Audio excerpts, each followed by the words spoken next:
My name is Diane Harlow. I am the treasurer of the Sullivan County ATV Club, and we'll go around after John opens up and introduce each other. There is coffee and juice, water, donuts over there. The ladies' room is right out this door, and around the corner is the men's room. John? Okay, all right, thank you very much. I am State Representative John Cloutier, one of Claremont's 4 state representatives, and I want to welcome you all here today, and I want to welcome the Commissioner of the Department of Transportation, Victoria Sheehan, and several key members of her staff who have taken time out of their busy schedule to come here to Sullivan County to discuss this issue, or come here to Claremont. And so I'm going to turn it over to Commissioner Sheehan. She's going to introduce her members of her staff who come today, and I believe there's also a staff member from DRED here. And then we will discuss this issue. Of course, we're running a little bit behind, but I want, if we could get done 11:30, 11:45. We do have a meeting in Newport at 1 o'clock to discuss another important issue on community transportation with the county delegation. So good morning, everyone, and thank you for hosting us here. It's a beautiful facility, and thank you for the refreshments. Before we get started, I just want to introduce the team. To my right, I have Bill Watson, who is the Administrator for Bureau of Planning Community Assistance. Bill did play an active role in working with Federal Highway and reviewing the exception and waiver request that was submitted. And so he is truly our subject matter expert. He's going to hopefully be able to answer some of your questions, especially when it comes to next steps and moving forward. And then also with me today is Patrick Carletti, who's our Director of Aeronautics, Rail and Transit. And then we were missing me not to introduce Chris Gamache. He's our partner in all things ATV and trails related, representing the Department of Resources and Economic Development. So we're here to listen to your questions and concerns and try and help you figure out how to move forward. Great. Welcome. I guess it was a question about whether snowmobiles were actually excluded from this, and I'm not sure if that's been answered or not. So maybe the intent at the time, I don't know, I wasn't there when they wrote it, was to keep motorized vehicles off, meaning cars, trucks, probably specifically motorcycles of some sort, which we're dealing with inside the ATV community. And I'm not even sure ATVs existed when we wrote this law. That's my thoughts. Commissioner, Representative Cloutier and I met with the ATV Club a couple of months ago. It was at the outcome of that meeting that we asked to have this meeting today. And one of the thoughts that came out was that in looking at the map, the original Concord Claremont Railway, the space that was granted to the initial railroad company was rather large, and it could easily accommodate 2 paths, 2 trails from the point out by Home Depot in that area all the way to the Market Basket section. And we were thinking, well, geez, that's an interesting idea. Now, we're assuming, this is where the city attorney might be, we're assuming that a piece of that right away was used for the expansion of Washington Street, Route 103. We're assuming that, because we don't know, we're just assuming that was logical. So what we're wondering is how much would be left of that space, and could it indeed accommodate a second trail that would then allow ATVs access to fast food restaurants, gas stations, etc. And that would be a little service that we would be providing the ATV community, as well as an economic generator for the city of Claremont. That's kind of what we were thinking. And,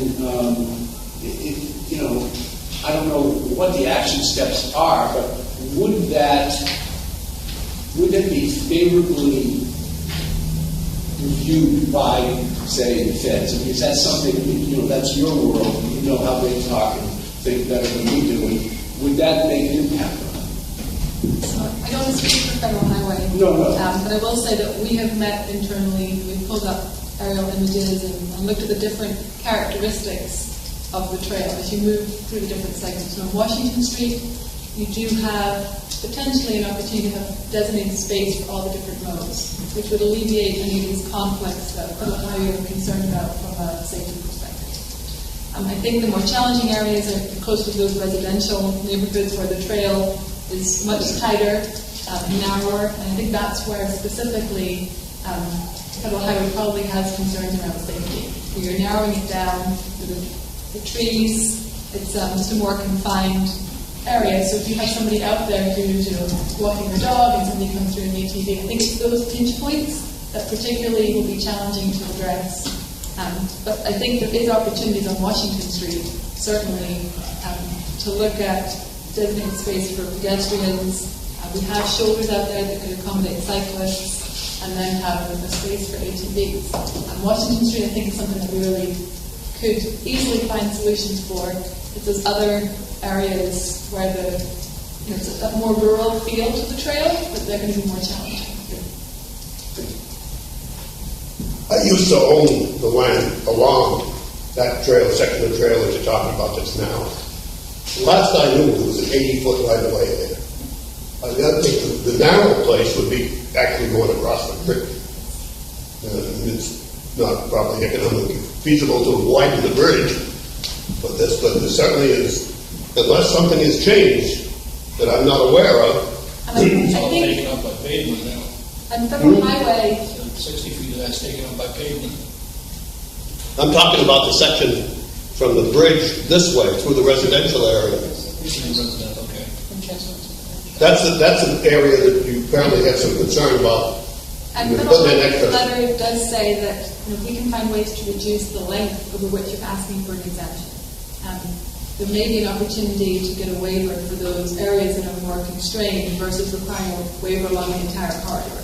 So if we could do what we can to identify areas where you can have this designated space and alleviate, it's just a couple of areas potentially that would have the opportunity for conflicts and maybe additional signage and other things we could satisfy the safety concerns.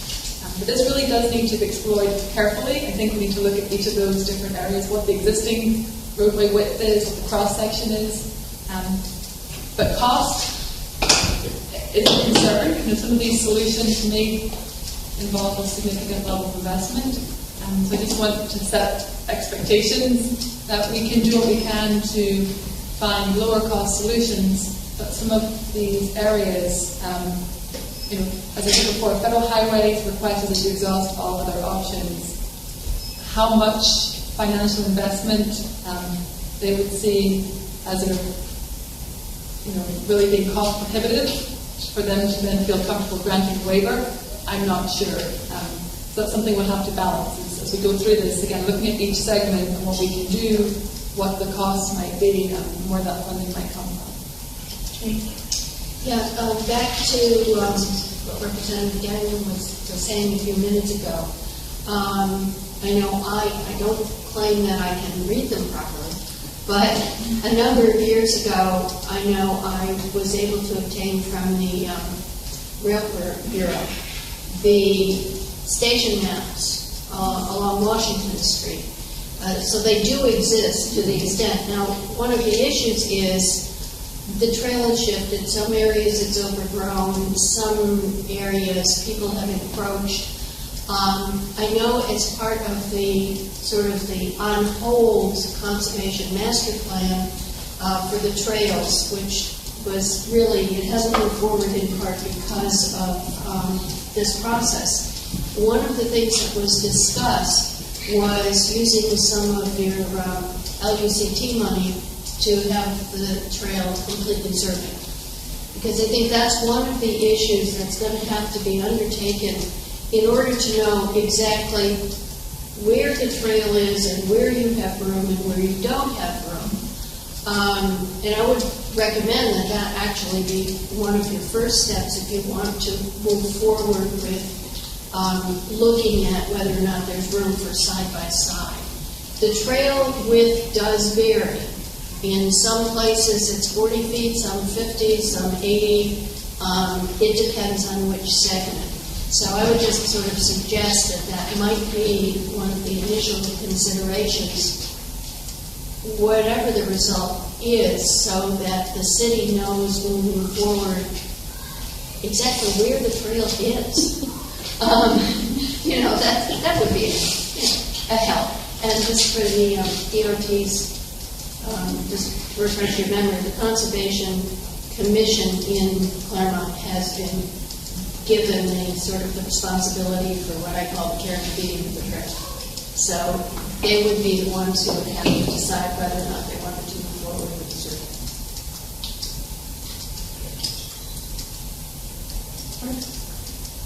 I'm not exactly sure how accurate the tax maps are for Claremont as far as property lines, looking at on the internet. But I know when when I look at the tax map going down Washington Street, it shows the rail bed 3/4 of the way across Washington Street into the in lane into town. So that leaves us 8 feet on the far right-hand side headed toward Newport. Well, that's one of the things. There's no way you're going to put another trail there. Well, that's one of the things. First of all, don't take the GIS as a legal representation. No, That's why there's a disclaimer on it. But that's one of the things that it's got to be within a couple of feet. that a survey will determine for you. I know one of the reasons I got involved with it on Washington Street was when Home Depot and what was originally Lowe's, now Runnings, was built. We had to get permission from the state for those new crossings. And I think for the Lowe's, there was even a slight modification of where the trail was going, it had to be moved slightly.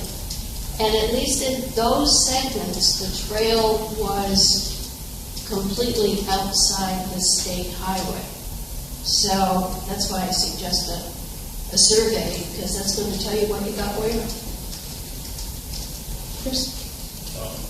I remember back long enough ago when the trail ran behind the Home Depots, the Runnings, and all those others.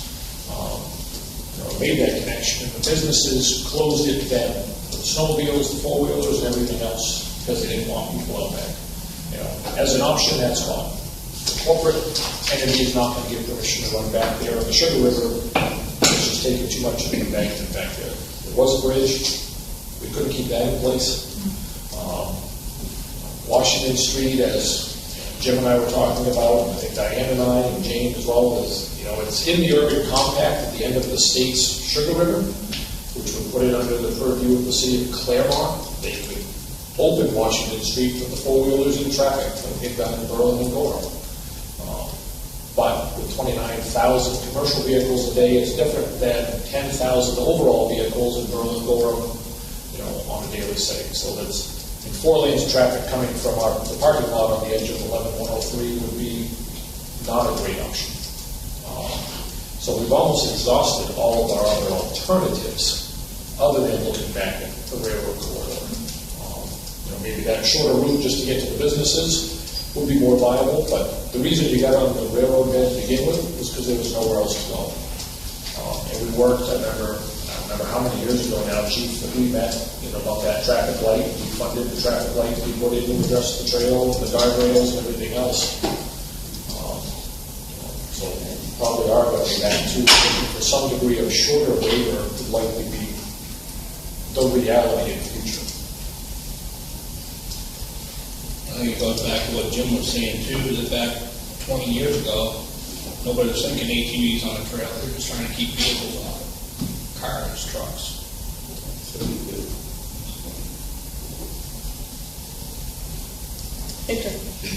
I happen to live in the neighborhood where the ATV trail is. I bought a house on Edgewood Street in 1986. The trail wasn't even there then. It wasn't being used by motorized vehicles.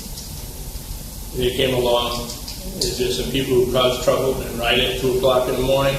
Yes. But you're always going to have their problem. But I read the same letter. It appears that people from Washington,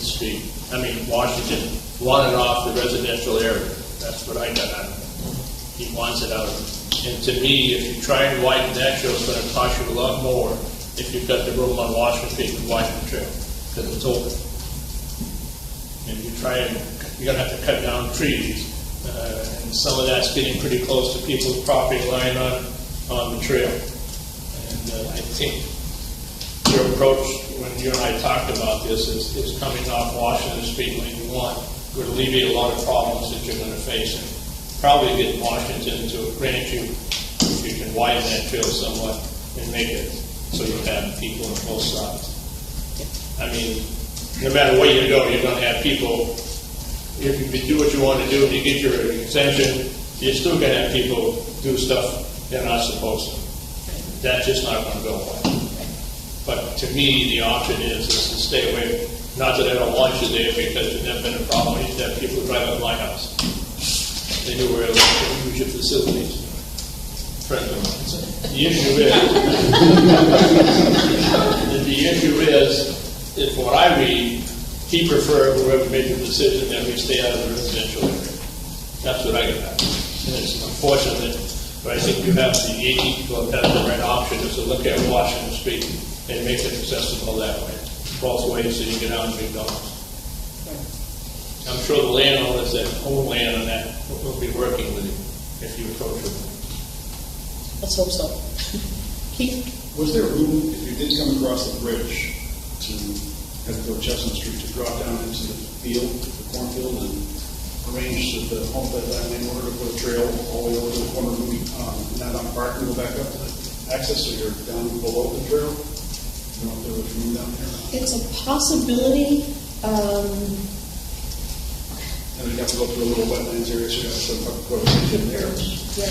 The problem that I can foresee is people getting off the trail and going through the cornfield. They can do it now, there's a roadway down in there. So. Yeah. That's a possibility. We'd have to check with the landowner and see if he would be willing to let us do that.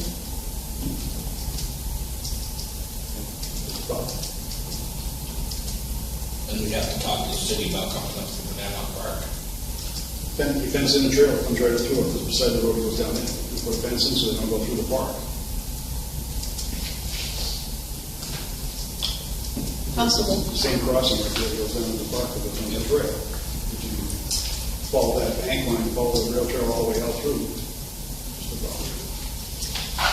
Is that still going to be an issue for noise, though? Because you're still in that residential area. Well, the noise issue, I went out there myself and sat around. I think there's more noise in the wintertime. People are inside with the windows closed, but when the leaves are all off the trees, the noise goes even further. If you're down below and you got another whole bank of trees below the bank, I think your noise is going to go across the field more than it will go. That's all my thoughts are. You're going down a rail trail with canopies overhead, holding all that noise right in there. But if you're below that canopy of trees, I think you're going to see your noise will be less. It's just that there's a whole other trail system for narrowing it all the way through to Charlestown that people use. It's too bad that you're disconnected from all the other trails we have over here. Right. I was in Pittsburgh, New Hampshire on Monday for work, and I was amazed through Stewartstown, West Stewartstown, Pittsburgh. Of course, it's a very rural area there compared to Claremont, but the amount of ATVs, the amount of building that's going on up there. I was delivering doors, and I can believe how many new camps and houses are up there, and all these people that are building and going there for ATVs, and it's just we're driving people away from Claremont. When I own an ATV about doing this year, the person in Chester where I bought it, he said he couldn't believe it. What's going on? He said, you guys are, if you get that trail, pull them back up over there. People talk about Claremont trails all the time. You do. You know, he brings up a good point about the noise. 98% of the ATVs are four-stroke and don't make a lot of noise. Fish and Game's efforts on noise is one of their top items. They've been able to combat. I wouldn't speak for Fish and Game, but I would think noise amongst snowmobilers in the wintertime is a bigger issue because the majority, I would say at least half, let's put it that way, are still two-strokes and make a lot of racket. It's like a Ford. That's all people can afford. You know, sorry. Well, I live on Veterans Park Road, and that is a road that has a trail on it by virtue of the city's allowing ATV use of the road at 10 mile an hour speed limit. And the noise is not a problem if they observe the speed limit at 10 miles an hour. And some, especially the ATV club members, who really appreciate the privilege and respect the neighbors in which they pass, will do even slower. And the problem is with those few hot dogs that go up the road at 40, 50 miles an hour, and or the ones that have modified mufflers or no mufflers on them. Now, that can be remedied with some police action and surveillance of the situation, maybe some ticketing to discourage those few renegades that create noise and speeding problem. Other than those two, it works rather well for those who obey the speed limits, both for the traffic, 25, and for the ATVs at 10 miles an hour. I believe the same sort of vigilance could be utilized on the residential section of the trails, with perhaps some retention of the green and fencing to inhibit sound and even sight. And I'm thinking of trails all over the country that are combined with rail and trail, where there's a safety separator and a green belt and noise fencing and so forth. And Laconia, the Long Trail, which is not an ATV, but a bicycle walking trail, has separation so that walkers and bicyclers are safe from the passing train, for instance. So there are techniques and protocols that we can utilize to make these difficult areas compatible for both pedestrian and ATV traffic. Right? Could we spend the next maybe 20 minutes identifying what would be the action steps needed for the next, for an amended application or whatever we might call it, that's the first thing, what would you call it?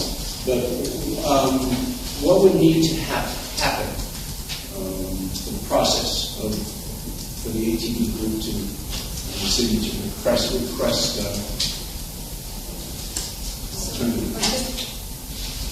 Hearing some of these comments, I think Federal Highway, and I can't speak for them directly, but their number one priority is safety. So I think this is primarily about providing designated space for different roads where it's possible. So a suggestion of doing an actual survey, understanding the exact layout, seeing what widths we have available to us, and trying to come up with some solutions, I think is probably the largest task to undertake, but brings the most benefit. The noise issues, the other concerns, during this process, I believe Federal Highway did receive some letters from residents and folks that were concerned about increasing noise levels and environmental impacts. And that's why they specifically asked how we would address those concerns from a public perspective. But the number one issue is that safety concern. So I think starting there and making sure that we can identify where those pinch points are. Is there any way to reduce the length of a corridor for which we need a waiver? Going through that process, first of all, and continuing to think about noise and the other items that they outlined in the letter. But that's really where you're going to need to invest the most significant level of effort on the safety concerns and understanding the right of way and what the opportunities are for a different crossing. I have something to add to that. Washington Street, you guys say safety, safety. You've been using it for I don't know how long now. And as far as like fatalities or anything on that section of trail, I don't recall any major things. And if we widen it, the cheapest and the most easiest route to this would be just to widen it a little bit more, put more signage to make everybody aware on both sides. We're looking to give up the residential area at this point so we can get behind the businesses. So it's really a simple fix. We exhausted all our options. We can't go across the street. It's really perfect the way it is. It's just somebody was upset with it. So now there's a problem. So it's been like this forever. Our club is very, very conscious on taking care of the trail. We share it well. So why don't we just widen it and allow us to use this one section to get behind Berry King, connect our trail. We'll do up the residential area right now, and then we can move forward with all that other expense on, examining that trail to open it. But the most important thing that everybody keeps overlooking is we need to get this trail going again. And the safest and the most direct route would be to widen the trail we have, which would be really less money than anything else. Make it nice and straight, and we go straight down and open it right back up. I don't see what the big problem is. Everybody is worried about a lot of things, but it's wide open. There's no vision problems. We got the light. That was a huge undertaking. We never had a problem there. So the safety issue is like really out the window. It's just holding everybody up. It's an excuse. The bottom line is we need to open this up. We need people to stand up for us and the whole community and everybody around us. It's a simple fix. And I don't see a big problem. We can just widen the trail. It'd be inexpensive than doing anything else that's major. It's definitely wide enough all the way down for everyone to be happy and everyone can just get along. And the city can make so much money out of this, and the businesses are hurting, our club's hurting. You don't know how many families I know myself that don't even come here anymore because who wants a trailer to use one side and then trailer somewhere else? They might as well just go somewhere else and ride the whole day. So I don't see what the big problem is. And then we can work on the residential area. Okay, we'll give that up. So that old P's or whatever, we can work on that. But the part of the front, it's all commercial. So I don't see why we can't do this. I mean, it's simple. And the city of Clements was gracious to let us use this all these years. And quite frankly, they gave us grant aid to utilize it. And the safety issue, if you really do the numbers, there isn't really problems. So I don't know what to tell you, but I think we're just wasting a lot of everybody's time when someone can just say, look, this is what we can do right now. We did exhaust all our options. This is safe, and it's proven. It's proven out on paper. Let's just make it more attractive and a little more safer and put a lot more signs so everybody knows what's on that trail. When we talk about safety and widening it out, it's coming up with an actual plan to show the federal highway.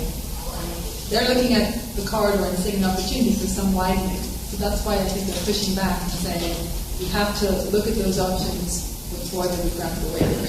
So whose responsibility would that be? Would that be the ATV club, or would that be the city of Claremont to make that request or demonstrate that change? Whose responsibility would that be? I think that actually it's going to be a joint effort.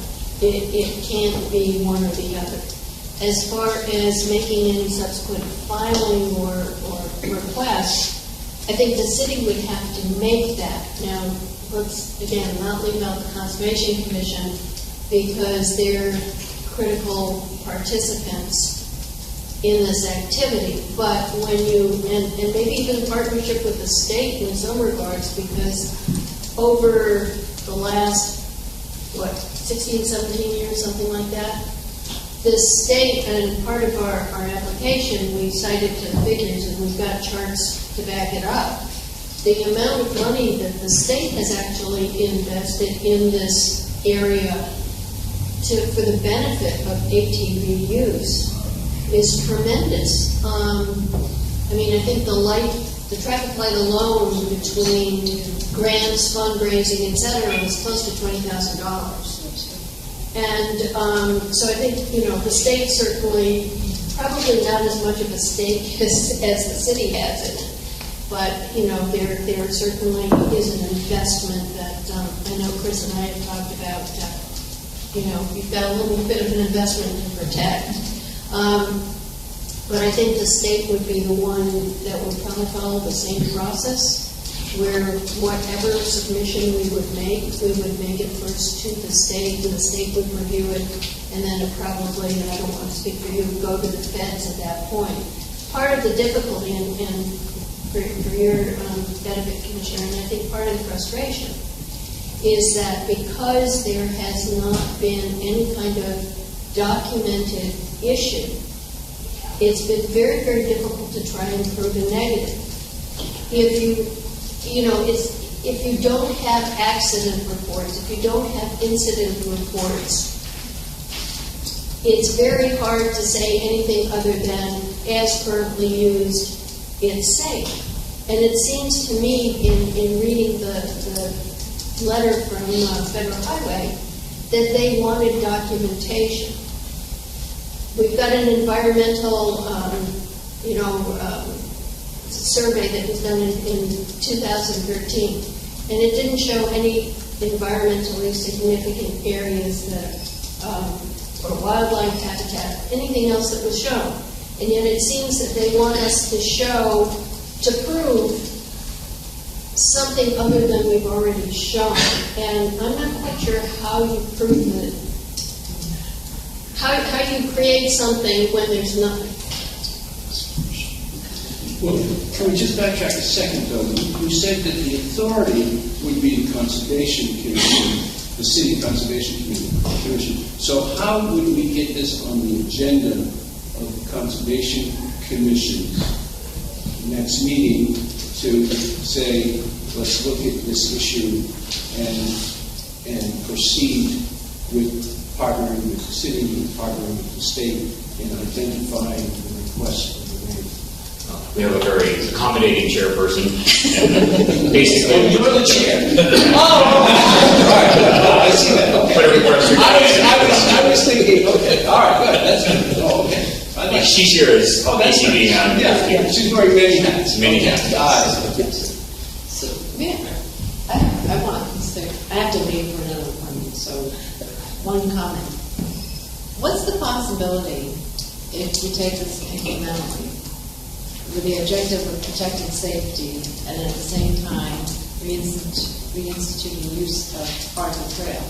If we all agree that right now, let's just take the residential piece out of it, and we haven't had prior safety issues, and there hasn't been a negative environmental impact, what's the possibility of responding back to the feds and saying, look, we understand the safety issue, can we do this at this point in time? Can we continue using or reinstate the use of that portion of the trail that they're talking about? And at the same time say, we are currently looking into other ways to enhance the trail to accommodate any future safety concerns or something like that. Does that even work?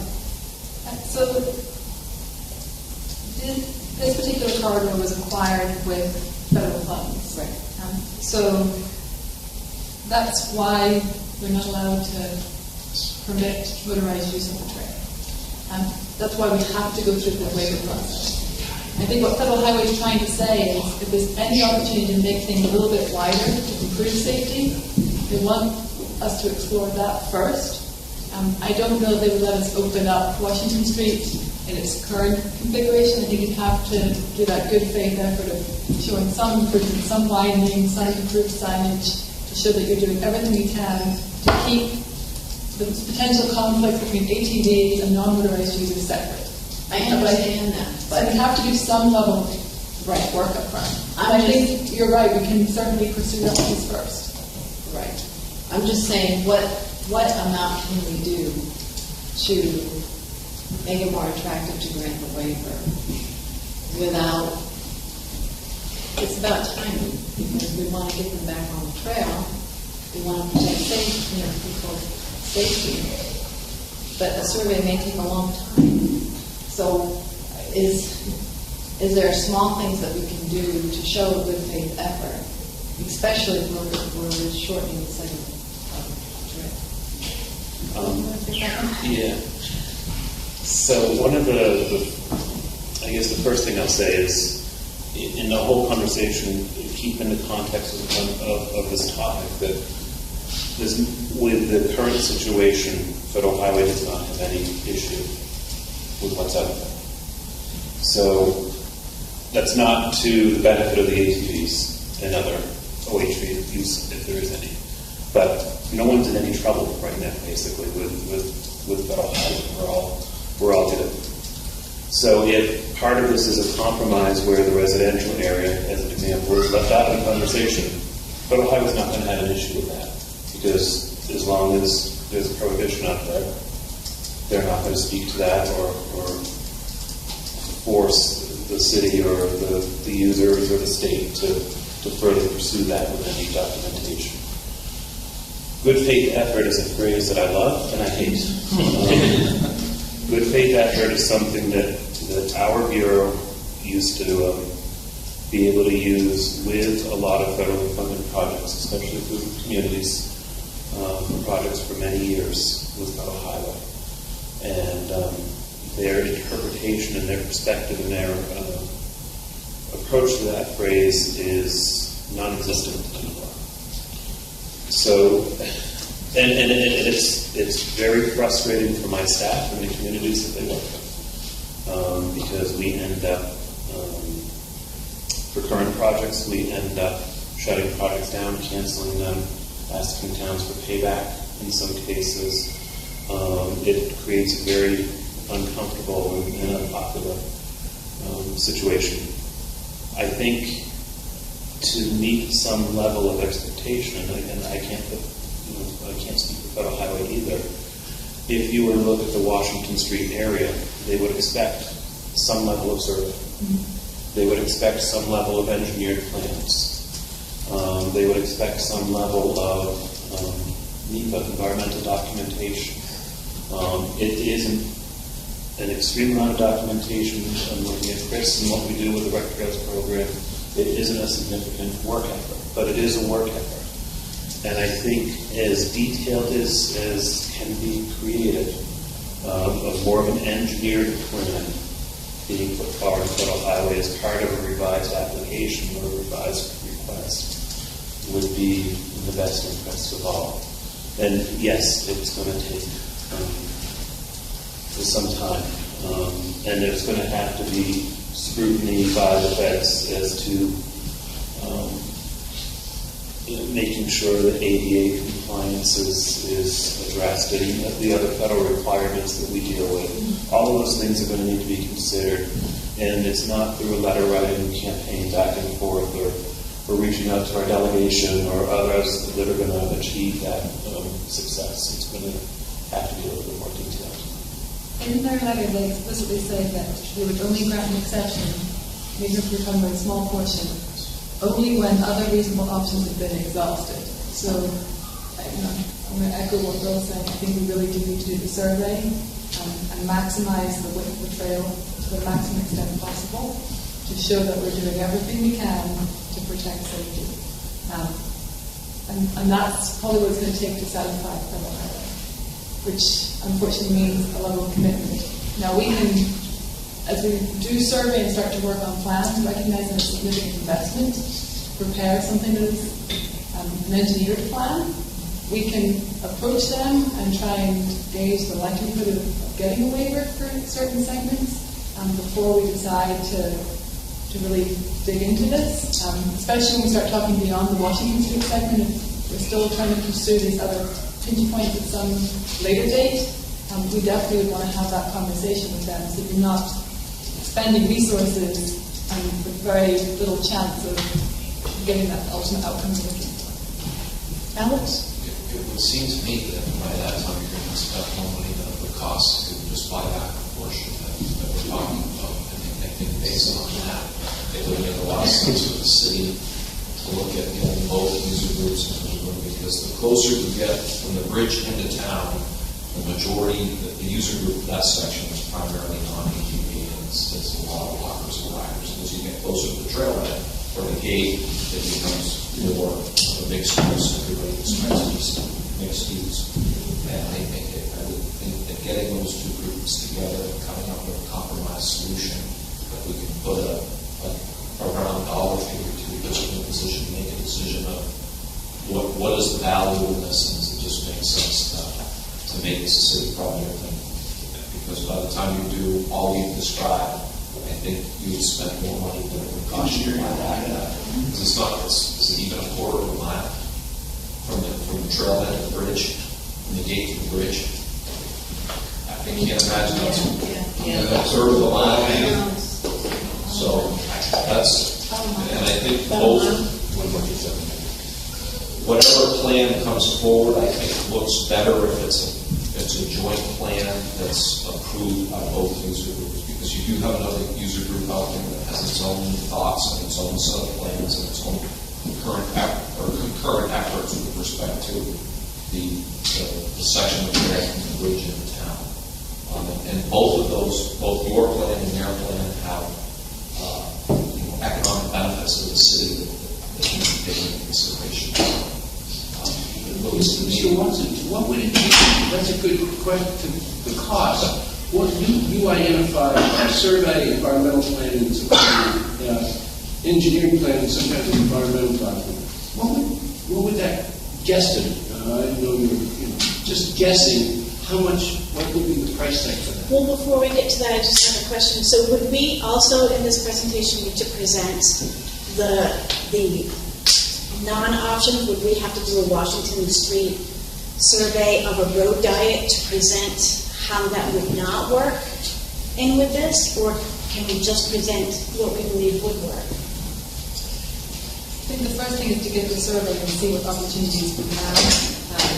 Depending on what width is available, widening the trail, we can have sufficient space for safe passage, may work in certain locations.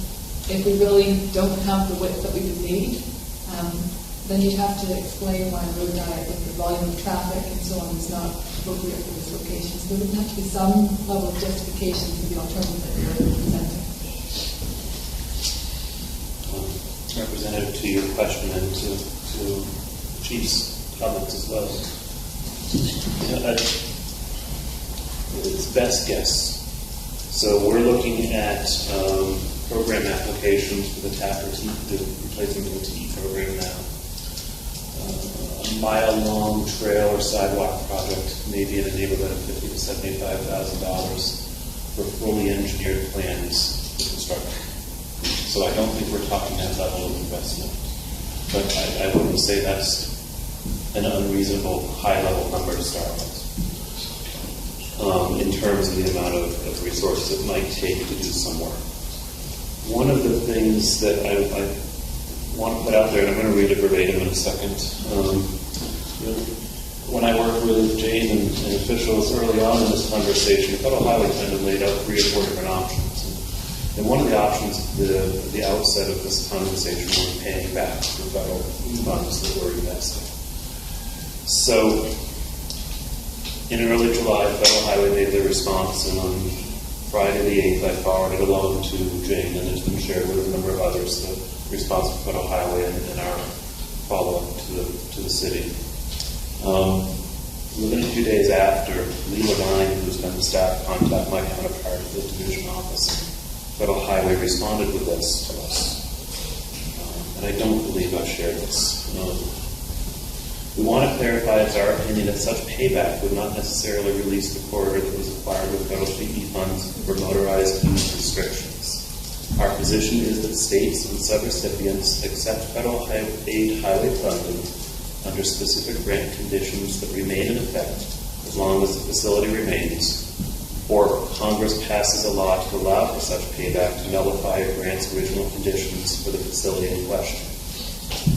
We are aware there are examples of such congressional authority being provided, so it would not be impossible, but just want to make sure that you're aware of this condition. So Federal Highway has tightened up quite a bit in their conversation with us. Can you send me a copy? I will. I will leave this. So is that what they're saying? They're suggesting that even if we paid, one of the options they provided originally was that the funds be paid back, the federal share of the funds in that quarter be paid back. And then it's not a federal issue anymore. It's a locally funded or wherever funds came from. It's a city managed, it's a city issue to deal with, it's city owned property. And essentially what they're saying is not necessarily anymore.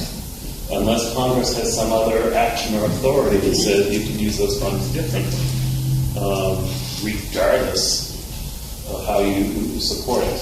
It was relayed to us the same. It is a federal highway. Congress, you would need an act of Congress to accept the funding back and release the conditions. And that's why there's no mention of payback in the letter concerning next steps. Okay. And this is an issue that we have run into on several occasions where the small amount of federal funding invested, it seems that would be the easiest way to move forward is to pay back that money, and then if it's a community issue, let the community decide how to move forward.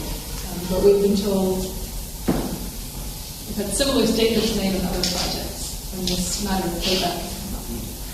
But the $50,000, $50,000 to $75,000 range that you stated was for another project. And your suggestion, the thought is that maybe this is less than a mile, and therefore it would cost substantially less. So, guessing what would that be?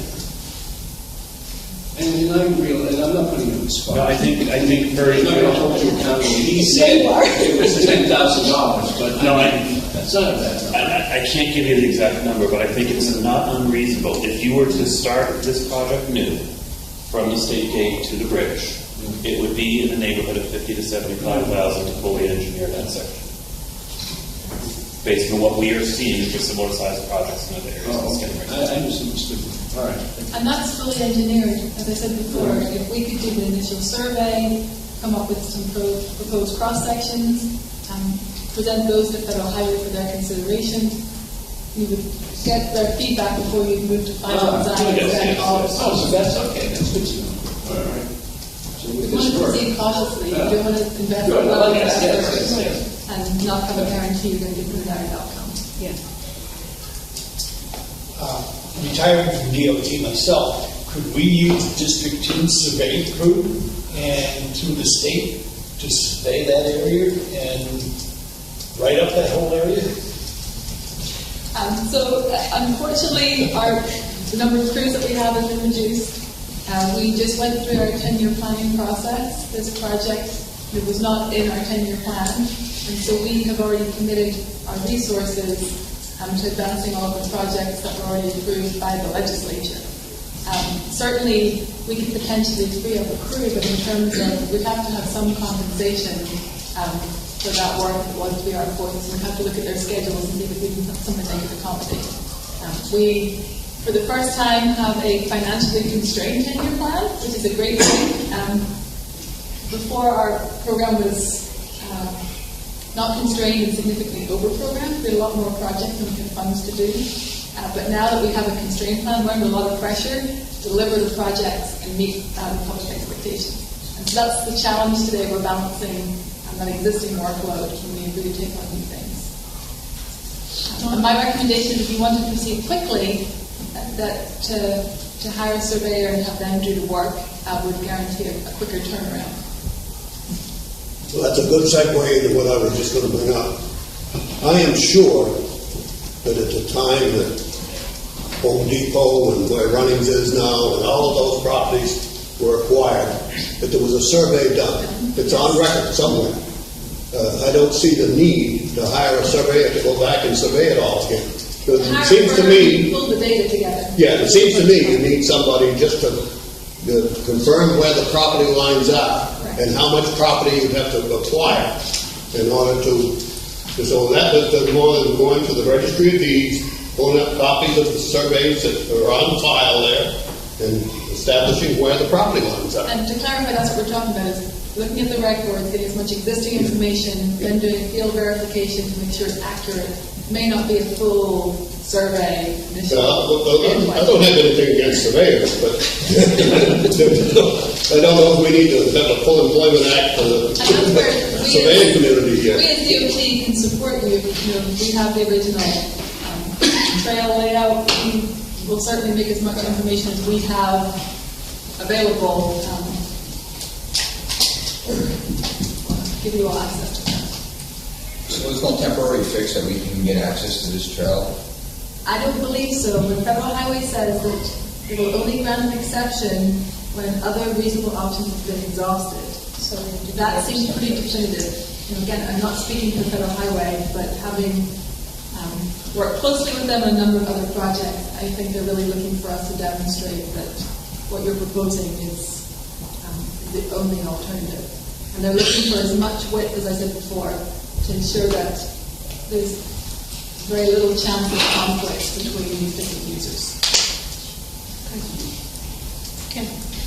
From the state gate to the old Kmart lot, There is a sidewalk right next to our trail. So that's pretty much out of the picture as far as safety-wise. That's where you've got designated roads, you've got the sidewalk, you've put just the ATVs on the trail, and then you have a wide shoulder potentially for cyclists. Some signage to show that that's dedicated space. That would address these concerns. In other areas where we don't have the sidewalks, that's where you have to look at some widening.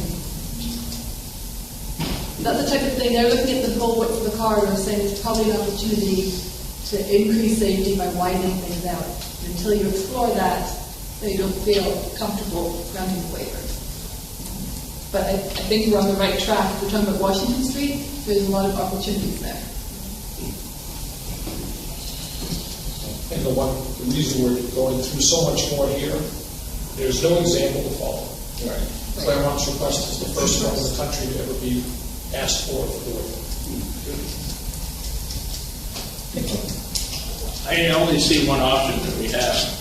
Is to work together, the city, you, Snowmobile Club, and the state, to move this as fast as we can. Unfortunately, you're going to be shut down again using the trail for the rest of the season.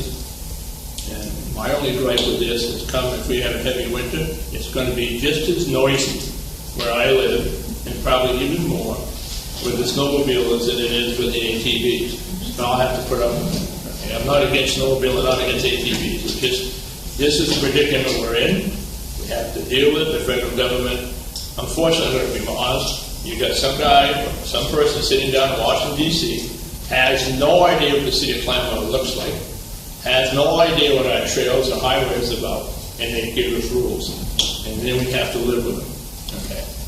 And the point of it is, let's work together. I can't promise what the city can do, but we'll work with the mayor and the council to see if we can help him in some way.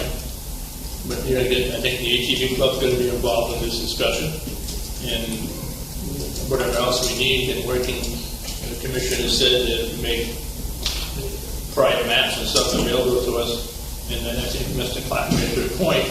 If these major stores have already made a survey, see if we can get copies of it, like he says, the deeds, then we just get a certain amount of property in the survey to make sure we have the proper width. That's the first thing we have to do. And I think it's a viable asset to the city, so we'll see if we can do as much as we can do with the city council to help you out. I think it's important. We appreciate that. So does this mean that it's shut down to all motorized vehicles, or how does this lay out? That's the big question we have. Is it all motorized vehicles, wheeled vehicles? Because the letters... The restriction in federal highway is motorized wheeled vehicles.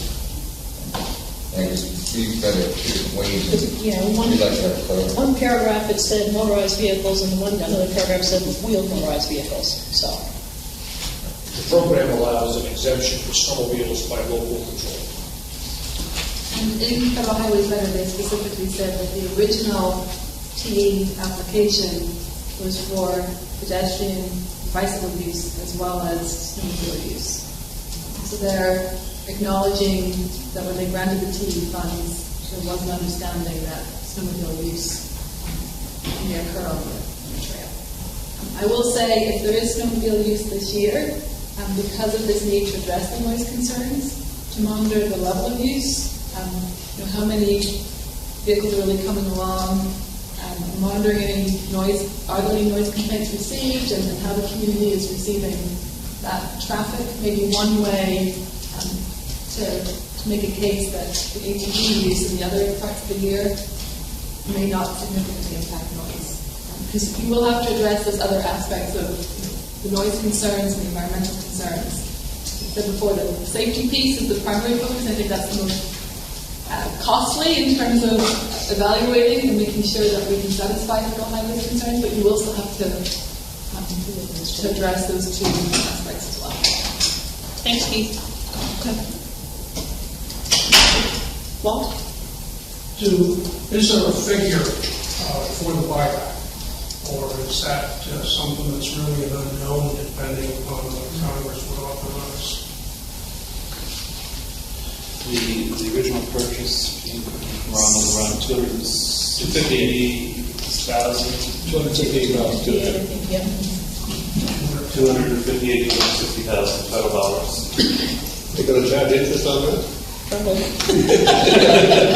the project I've never The question is whether or not they would present value it and make us pay it back in today's dollars. Right. That's the real issue. Oh, it's fine. And then they're not gonna let us do what we want to with it anyway. Yeah. So, Well, thank you for coming. thank you very much for coming up. Thank you, everybody, for joining us.